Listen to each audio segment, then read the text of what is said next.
নমস্কাৰ ফেচবুক লাইভলৈ আপোনালোকক আদৰণি জনাইছোঁ পুনতে এটা ব্যক্তিগত কথাৰে আগবাঢ়িব খুজিছোঁ অহাকালি 1 ফেব্ৰুৱাৰী আৰু 1 ফেব্ৰুৱাৰীৰ দিনটো মোৰ উপজা দিনো প্ৰতি বছৰে 1 ফেব্ৰুৱাৰীৰ দিনটো অতি সামান্যভাৱে উপজা দিন পালন কৰোঁ ৰাতিপুৱা মোৰ ঘৰতে থকা মন্দিৰত পৰম পিতাৰ ওচৰত সেৱা এভাগ আগবঢ়াই তাৰ লগতে অসমবাসী ৰাইজৰ আশীৰ্বাদ বিচাৰোঁ অহাকালি ৰাতিপুৱা ঘৰৰ মন্দিৰ ভাগতে চাকি এগছিৰে পৰম পিতা আৰু আপোনালোকৰ আশীৰ্বাদ বিচাৰিম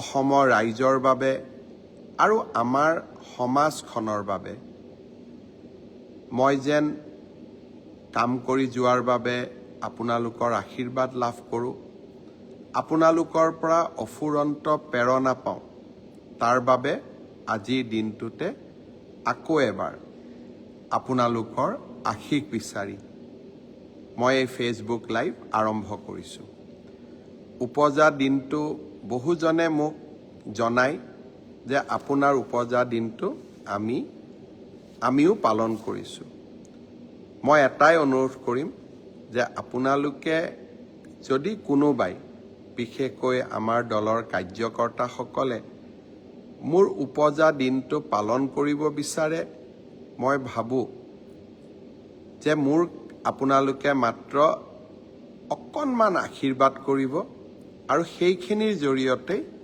উপজা দিনৰ পালন হ'ব কাৰণ আপোনালোকৰ মনৰ পৰা দিয়া আশীৰ্বাদতকৈ উপজা দিনৰ তাতকৈ ডাঙৰ উদযাপন একোৱেই হ'ব নোৱাৰে 56 বছৰত ভৰি দিম ৰাইজৰ আৰু আপোনাসৱৰ পুনৰ এবাৰ আশীৰ্বাদ বিচাৰিলোঁ আজি আমাৰ ৰাজ্য চৰকাৰৰ কেবিনেটৰ এখন বৈঠক অনুষ্ঠিত হৈছিল কেবিনেটত আমি কেইবাটাও গুৰুত্বপূৰ্ণ সিদ্ধান্ত লৈছিলোঁ তথাপিতো আজি মনত ভাল লগা সিদ্ধান্ত এটা আমি ল'ব পাৰিছিলোঁ যোৱা গণৰাজ্য দিৱসত মই ঘোষণা কৰিছিলোঁ যে ৰাজ্যত আমি ষ্টাৰ্টআপসকলৰ বাবে এটা সুকীয়া বিভাগ গঠন কৰিম আজি আমাৰ কেবিনেটে ডিপাৰ্টমেণ্ট অফ ইনোভেশ্যন ইনকিউবেশ্যন আৰু ষ্টাৰ্টআপ নামেৰে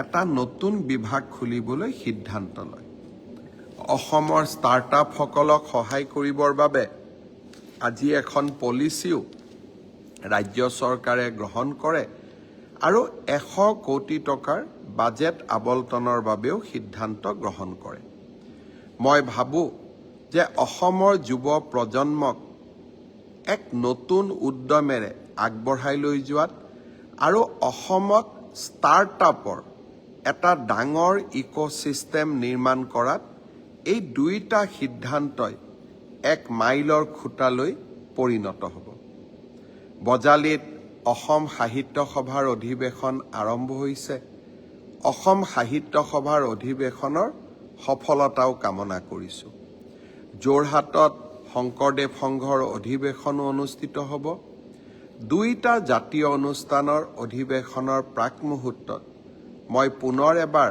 আটাইকে বহুত শুভকামনা জনাইছোঁ অসমীয়াই ধ্ৰুপদী ভাষাৰ মৰ্যাদা লাভ কৰাৰ পিছত এইবাৰ প্ৰথমবাৰৰ বাবে সাহিত্য সভাৰ অধিৱেশন আৰম্ভ হৈছে ৰাজ্য চৰকাৰে এই বছৰটো কিতাপৰ বৰ্ষ হিচাপেও পালন কৰাৰ সিদ্ধান্ত লৈছে মই ভাবোঁ যে এই দুইটা সিদ্ধান্তৰ পটভূমিত এইবাৰৰ সাহিত্য সভাৰ এক নতুন ভূমিকাৰ বাবে সাজু হ'ব লাগিব ধ্ৰুপদী ভাষা অসমীয়াক প্ৰতিনিধিত্ব কৰি চিৰ চেনেহী ভাষা জননীক বিশ্বৰ দৰবাৰলৈ লৈ যোৱাৰ বাবে অসম সাহিত্য সভাই সুন্দৰ আলোচনা কৰি এখন কৰ্মসূচী প্ৰস্তুত কৰক মই পুনৰ এবাৰ সাহিত্য সভাৰ অধিৱেশনলৈ অহা সকলো প্ৰতিনিধিকে অজস্ৰ শুভকামনা জনালোঁ। মন্ত্ৰী ৰঞ্জিত দাস ডাঙৰীয়াৰ নেতৃত্বত সাহিত্য সভালৈ অহা আটাইবোৰ প্ৰতিনিধিকে যিমান পাৰি সুব্যৱস্থা কৰাৰ বাবে বজালীৰ ৰাইজে, পাঠশালাৰ ৰাইজে দিনে নিশাই পৰিশ্ৰম কৰিছে। তেখেতসকলকো মই আজিৰ দিনত আকৌ এবাৰ শুভেচ্ছা জনালোঁ।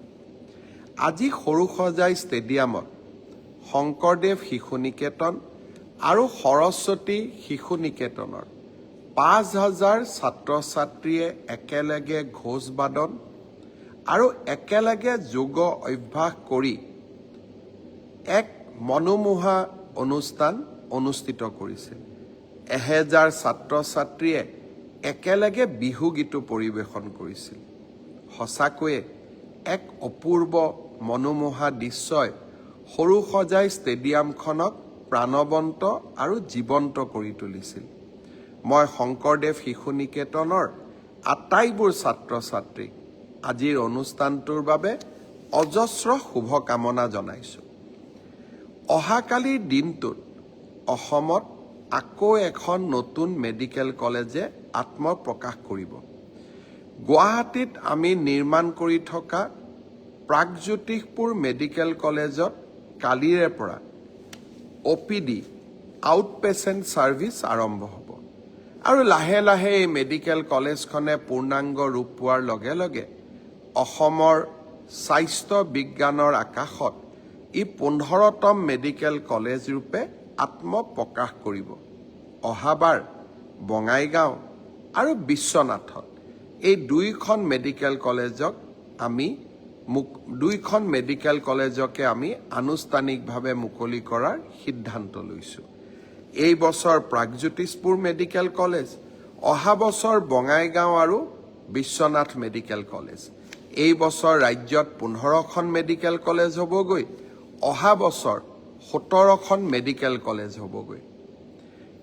জাগিৰোডৰ পৰা মৰিগাঁওলৈ যোৱাৰ পথত জাগি ভকত গাঁৱত নিৰ্মাণ হৈ থকা দলংখনো কালি আমি শুভ উদ্বোধন কৰিম। বহু বছৰৰ মূৰত জাগিৰোডৰ পৰা মৰিগাঁৱলৈ যোৱা পথটোৱে পূৰ্ণতা পাব। মই মৰিগাঁও জিলাবাসী ৰাইজকো অজস্ৰ শুভকামনা জনাইছোঁ। অহাকালিৰ পৰা মুখ্যমন্ত্ৰীৰ আত্মনিৰ্ভৰ অসম অভিযানৰ ৰেজিষ্ট্ৰেশ্যন বা পঞ্জীয়নৰ পিছত আবেদন পত্ৰৰ পৰ্টেল মুকলি কৰা হ'ব।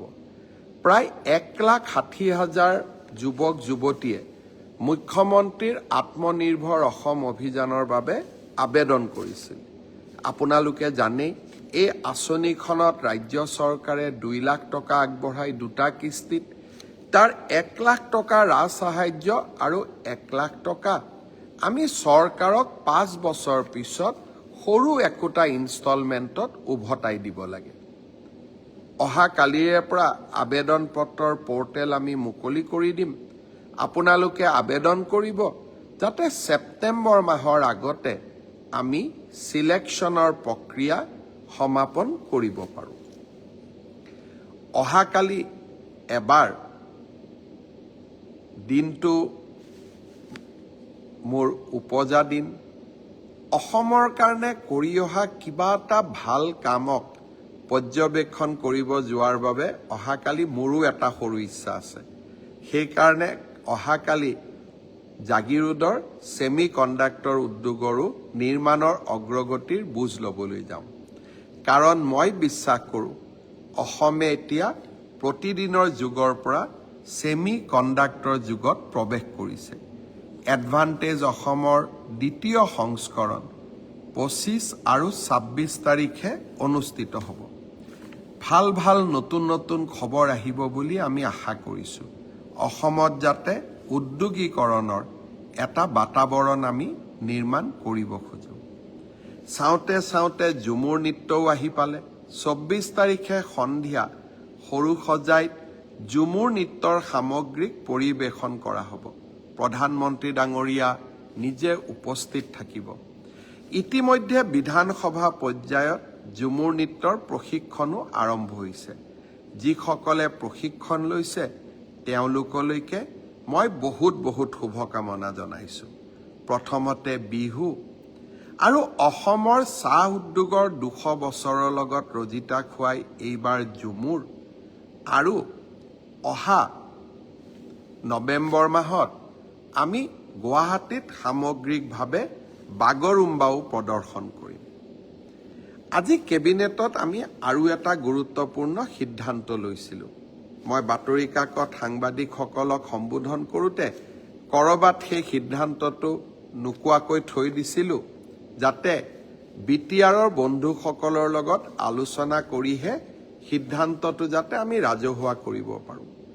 অহা ছেপ্টেম্বৰ মাহত অসমত বড়োলেণ্ড টেৰিটৰিয়েল কাউন্সিলৰ নিৰ্বাচন অনুষ্ঠিত হ'ব। কেবিনেটে লোৱা সিদ্ধান্তটো পুনৰ এবাৰ BTR প্ৰধান প্ৰমোদ বড়োৰ লগত আলোচনা কৰাৰ পিছত মই আজি আনুষ্ঠানিকভাৱে ঘোষণা কৰিছোঁ। BTRৰ নিৰ্বাচন আমি ছেপ্টেম্বৰ মাহত অনুষ্ঠিত কৰিম আৰু ৰাভা হাছং কাউন্সিলৰ নিৰ্বাচন আমি মাৰ্চ মাহৰ ভিতৰতে অনুষ্ঠিত কৰিম। অৰ্থাৎ বহাগ বিহুৰ আগতেই ৰাভা হাছং কাউন্সিলৰ নিৰ্বাচন আৰু ছেপ্টেম্বৰ মাহত আমি BTR বা BTCৰ নিৰ্বাচন অনুষ্ঠিত কৰিম। স্বাভাৱিকভাৱে ইয়াৰ মাজতে পঞ্চায়তৰ নিৰ্বাচনো অনুষ্ঠিত হ'ব। আজি আমাৰ ৰাজ্য চৰকাৰৰ কেবিনেটত আৰু কেইটামান গুৰুত্বপূৰ্ণ আমি সিদ্ধান্ত গ্ৰহণ কৰিছিলোঁ। বহুদিনৰ পৰা মই আপোনালোকক কৈ আহিছিলোঁ যে ভাৰতৰ সেনাবাহিনীৰ আটাইতকৈ ডাঙৰ ডিপ্লয়মেণ্ট উত্তৰ পূব ভাৰতত আছে, কাৰণ চীনৰ সীমান্ত হোৱা বাবে আটাইতকৈ বেছি সেনা, বিশেষকৈ ৬২ চনৰ যুদ্ধৰ পিছত আটাইতকৈ বেছি সেনা উত্তৰ পূবতে মোতায়েন কৰা হয়। কিন্তু সেনাৰ বাবে প্ৰয়োজনীয় অস্ত্ৰ শস্ত্ৰ নিৰ্মাণৰ বাবে আমাৰ উত্তৰ পূৰ্বত এটাও কল কাৰখানা নাছিলে। আজি আমি আছাম এৰোস্পেচ আৰু ডিফেন্স মেনুফেকচাৰিং পলিচি ২০২৫ কেবিনেটে অনুমোদন কৰিছিলোঁ, যাতে আমি অসমলৈ প্ৰতিৰক্ষাৰ সৈতে জড়িত উদ্যোগসমূহ আনিব পাৰোঁ। শ্ৰদ্ধাৰ ৰাইজ, ছেমি কণ্ডাক্টৰৰ পিছত এতিয়া আৰু এখন নতুন জগতত আমি প্ৰৱেশ কৰিব খুজিছোঁ, জৈৱিক সম্পদৰ জগতখন। পৃথিৱীত নতুনকৈ আলোচনা হৈছে বায়' মেনুফেকচাৰিং অফ কেমিকেলছ, এনজাইম, বায়' পলিমাৰ্ছ, ফাংচনেল ফুড আৰু বিভিন্ন বায়' প্ৰডাক্টৰ। আমি প্ৰ'বায়'টিকৰ কথা শুনিছোঁ। এতিয়া বায়' ইঞ্জিনিয়াৰিঙৰ জৰিয়তে আমাৰ বাবে প্ৰয়োজনীয় খাদ্য নিৰ্মাণৰ প্ৰস্তুতি লেবৰেটৰীত আৰম্ভ হৈছে। অসমে যাতে এই নতুন জগতখনৰ পৰা দূৰত থাকিব নালাগে, সেইকাৰণে আজি আমাৰ কেবিনেটত আছাম একশ্যন প্লেন অন বায়' E3 পলিচিও আজি আমি নিৰ্মাণ কৰিছোঁ, যাতে ভাৰতৰ এই নতুন উদ্যমিতা আৰু নতুন উদ্যোগ ক্ষেত্ৰত আমাৰ ৰাজ্যখন যাতে পিছুৱাই থাকিব নালাগে। আজি আমাৰ কেবিনেটত আৰু এটা আমি ভাল সিদ্ধান্ত গ্ৰহণ কৰিছোঁ। আপোনালোকে জানে ৩৯খন জিলাত আমি ৩৯খন আমি সম জিলা আৰম্ভ কৰিছিলোঁ। সম জিলাসমূহত এইবাৰ গণৰাজ্য দিৱসো উলহ মালহেৰে পালন কৰা হৈছে। সম জিলা আয়ুক্ত আমি নিয়োগ কৰিছিলোঁ। আজি আমি সম জিলা পুলিচ আয়ুক্ত নিয়োগৰো সিদ্ধান্ত লৈছোঁ। অৰ্থাৎ এতিয়া সম জিলাৰ বাসিন্দাসকলে বহু সময়ত জিলাৰ আৰক্ষী অধীক্ষকৰ ওচৰত নোযোৱাকৈ আৰক্ষীৰ লগত জড়িত কাম কাজসমূহ সম জিলা আৰক্ষী অধীক্ষকৰ পৰ্যায়তে সমাপন কৰিব পাৰিব। প্ৰশাসনক ৰাইজৰ ওচৰলৈ লৈ যোৱাৰ ক্ষেত্ৰত আজি আমি আৰু এটা বিশাল পদক্ষেপ গ্ৰহণ কৰিব পাৰিলোঁ। শ্ৰদ্ধাৰ ৰাইজ, মিছন বসুন্ধৰাৰ আবেদনৰ তাৰিখো আজি আমি কেবিনেটত 15 ফেব্ৰুৱাৰীলৈ বৃদ্ধি কৰিছোঁ। মিছন বসুন্ধৰাৰ বাবে প্ৰয়োজনীয় 3টা প্ৰজন্মৰ প্ৰমাণপত্ৰ প্ৰথমতে শিডিউল ট্ৰাইব আৰু শিডিউল কাষ্টসকলে দিব নালাগিছিল। পৰৱৰ্তী সময়ত চাহ বাগিচা, আদিবাসী আৰু গোৰ্খা লোকসকলৰ বাবেও 3টা প্ৰজন্মৰ প্ৰমাণপত্ৰৰ প্ৰয়োজনীয়তা নাথাকিব বুলি আমি এখন নটিফিকেশ্যন দিছিলোঁ। তাৰ পিছত মৰাণ সম্প্ৰদায়ৰ বহু লোকে মোক আবেদন কৰিছিল। কোচ ৰাজবংশীৰ ৰাইজেও চিৰাঙত মোক আবেদন কৰিছিল আৰু আহোম চুতীয়া জনগোষ্ঠীৰ লোকসকলেও মোক আবেদন কৰিছিল যে তেওঁলোককো 3টা প্ৰজন্মৰ প্ৰমাণপত্ৰৰ পৰা ৰেহাই দিব লাগে। আজি আমাৰ কেবিনেটে কোচ ৰাজবংশী, চুতীয়া, মৰাণ, মটক আৰু আহোম সম্প্ৰদায়কো 3টা প্ৰজন্মৰ প্ৰমাণপত্ৰৰ আওতাৰ পৰা বাহিৰত ৰাখিবলৈ সিদ্ধান্ত গ্ৰহণ কৰিছে। অৰ্থাৎ এতিয়াৰ পৰা মিছন বসুন্ধৰাত যোগ্য বুলি বিবেচনা হ'বৰ বাবে এই সম্প্ৰদায়সমূহে 3টা প্ৰজন্মৰ প্ৰমাণপত্ৰ দিয়াৰ প্ৰয়োজনীয়তা নাথাকিব। ডিব্ৰুগড়ত গণৰাজ্য দিৱসৰ পতাকা উত্তোলন কৰোঁতে মই আৰু এটা কথা ঘোষণা কৰিছিলোঁ যে অসমৰ 25,000 নামঘৰলৈ বা ধৰ্মীয় উপাসনাস্থলীলৈ আমি 3 লাখ টকাকৈ আগবঢ়াম। আজিৰ কেবিনেটে মোৰ এই প্ৰস্তাৱক অনুমোদন জনাই ৰাজ্যৰ 25,000 ধৰ্মীয় উপাসনাস্থলী আৰু নামঘৰসমূহৰ বাবে 600 কোটি টকা ৰাজ্যিক বাজেটৰ পৰিপূৰক দাবী মঞ্জুৰিৰ জৰিয়তে প্ৰদান কৰাৰ বাবে সিদ্ধান্ত গ্ৰহণ কৰে। অৰ্থাৎ অসমৰ 25,000 নামঘৰত আধ্যাত্মিকতাৰ যি পৰিৱেশ, সেই পৰিৱেশক আৰু এখোজ আগুৱাই লৈ যাবলৈ আমি আন এটা বলিষ্ঠ পদক্ষেপ গ্ৰহণ কৰিবলৈ আজি সক্ষম হ'লোঁ। জাতি, মাটি, ভেটি এই আছিল ভাৰতীয় জনতা পাৰ্টীৰ চৰকাৰখনৰ মূল মন্ত্ৰ। বৰদোৱাত মহাপুৰুষ শ্ৰীমন্ত শংকৰদেৱৰ জন্মভূমিক সজাই পৰাই তোলা, বিহপুৰীয়াত মাধৱদেৱ কলাক্ষেত্ৰ নিৰ্মাণ কৰা, পাটবাউসী মধুপুৰৰ উন্নয়নৰ বাবে প্ৰচেষ্টা হাতত লোৱা, ৰংঘৰৰ সৌন্দৰ্যবৰ্ধন কৰা, হোলোঙাপাৰত লাচিতৰ বিশাল প্ৰতিমূৰ্তি, চৰাইদেউত বিশ্ব ঐতিহ্য, আমাৰ বাপতিসাহোন বিহুলৈ আন্তঃৰাষ্ট্ৰীয় স্বীকৃতি, অসমীয়াক ধ্ৰুপদী ভাষাৰ মৰ্যাদা, এই 3.5 বছৰত আমি অসমৰ সাংস্কৃতিক ঐতিহ্যক ৰক্ষা কৰিবৰ বাবে সমৰ্পণৰ মনোভাৱেৰে কাম কৰিলোঁ। মই অত্যন্ত বিনম্ৰতাৰে সৈতে কম, ইয়াৰ পূৰ্বে হয়তো অসমৰ কোনো চৰকাৰে আমাৰ এই বিশাল সম্ভাৱনাৰ কথাবোৰ নিজৰ মনলৈ অনা নাছিল। এতিয়া আমাৰ লক্ষ্য ইউনিকোডত অসমীয়া, এতিয়া আমাৰ লক্ষ্য ঝুমুৰ বাগৰুম্বাক জগত সভালৈ লৈ যোৱা।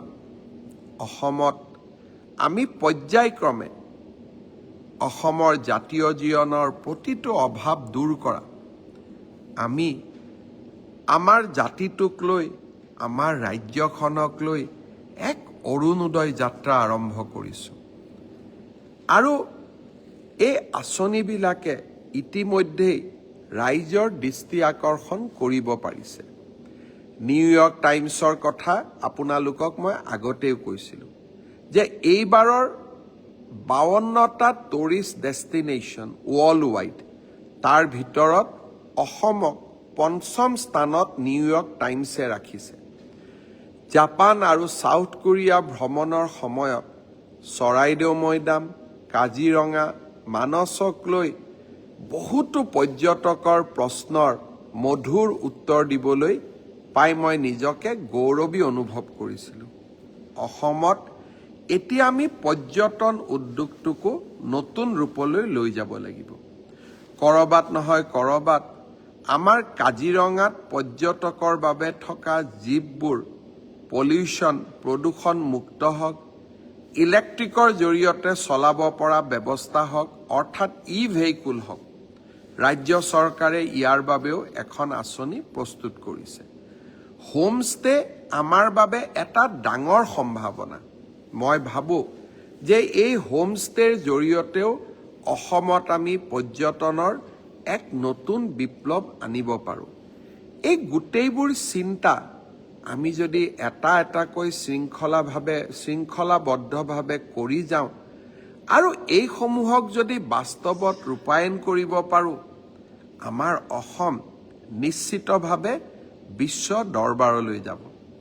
মই দেখি আছোঁ সমীম বৈশ্য মোক হেপী বাৰ্থডে কৈছে, ৰক্তিম দাস মোক হেপী বাৰ্থডে কৈছে, বৰেণ কৰ্মকাৰ হেপী বাৰ্থডে ছাৰ, ধুনু কল্পনা বৰুৱা হেপী বাৰ্থডে মামা, বিদ্যুৎ বৰশইকীয়া হেপী বাৰ্থডে, অপূৰ্ব মন্ত্ৰী হেপী বাৰ্থডে, ধনজিৎ নাথ মামা বুলি সম্বোধন কৰিছে।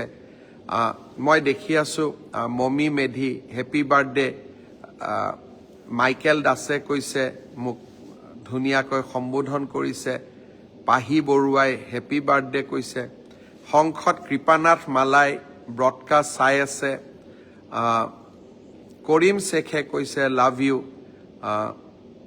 মহম্মদুল হুছেইনে ব্ৰডকাষ্ট চাই আছে, পল্লৱ নাথে জন্মদিনৰ শুভেচ্ছা দিছে, সুৰুজ ভূঞাই জন্মদিনৰ শুভেচ্ছা দিছে, দিয়নশ্ৰী বসুমতাৰীয়ে ব্ৰডকাষ্ট চাই আছে, doctor Victor Kumar Gupta happy birthday wish কৰিছে, হৰজ্যোতি তালুকদাৰে হেপী বাৰ্থডে দিছে, নিপামণি তালুকদাৰে ব্ৰডকাষ্ট চাই আছে, ৰঞ্জিত মালাকাৰে হেপী বাৰ্থডে উইচ কৰিছে, Joyita Purkayastha happy birthday wish কৰিছে, Pranjal Kalita happy birthday wish কৰিছে, Shahin Mohammad happy birthday wish কৰিছে।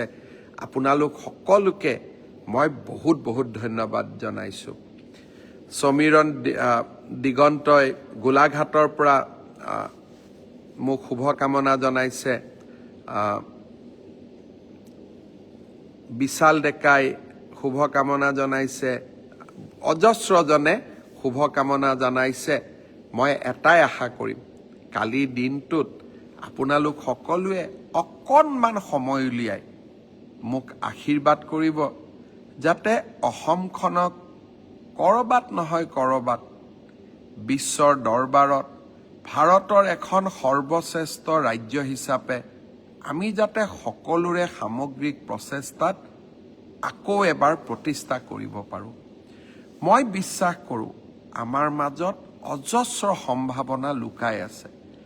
কৰবাত নহয় কৰবাত 3টা দশকৰ বন্ধ, ধৰ্ণা, ধৰ্মঘট, নিৰাশা, অন্ধকাৰে আমাৰ মাজৰ পৰা উদ্যমবিলাক হেৰুৱাই পেলাইছিলে।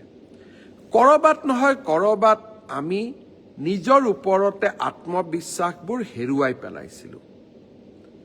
এটা জাতি আমাৰ পৰিচয় আন্দোলনমুখী হৈ পৰিছিল।